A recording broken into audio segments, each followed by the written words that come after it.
ഞാനിപ്പോൾ ഇവിടെ വന്നിരുന്നു, ഞാൻ തല ഇങ്ങനെ അനക്കി, ബട്ട് എൻ്റെ കണ്ണ് ക്യാമറയിലോട് തന്നെയായിരുന്നു അല്ലേ. ഇവിടെ ഒരു കാര്യം ശ്രദ്ധിച്ചു, ആക്ച്വലി നമ്മൾ തല ഇങ്ങനെ അനക്കുമ്പോൾ നമ്മുടെ കണ്ണ് ഓപ്പോസിറ്റ് ഡയറക്ഷനിലോട്ട് മൂവ് ചെയ്യുന്നുണ്ട്. എന്തുകൊണ്ട്? എനിക്ക് ആ ഒരു ക്യാമറ അതിനകത്തോട്ട് തന്നെ എൻ്റെ നോട്ടം സ്റ്റേബിൾ ആയിട്ട് വയ്ക്കാൻ വേണ്ടിയിട്ട്.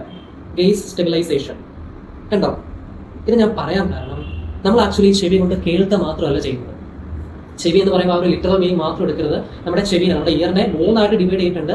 Outer year, middle year, inner year.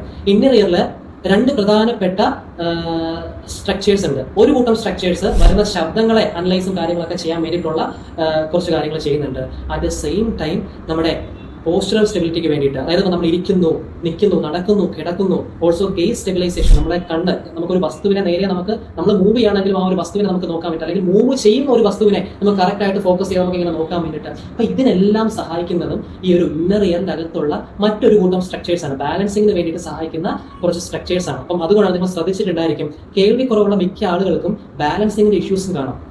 നേരെ വൈസ് വേഴ്സ, ബാലൻസിങ്ങിന്റെ ഇഷ്യൂസ് ഉള്ള മിക്ക ആളുകൾക്കും കേൾവി റിലേറ്റഡ് ഇഷ്യൂസും കാണാം. സോ ഇത് രണ്ടും കണക്റ്റഡ് ആണ്.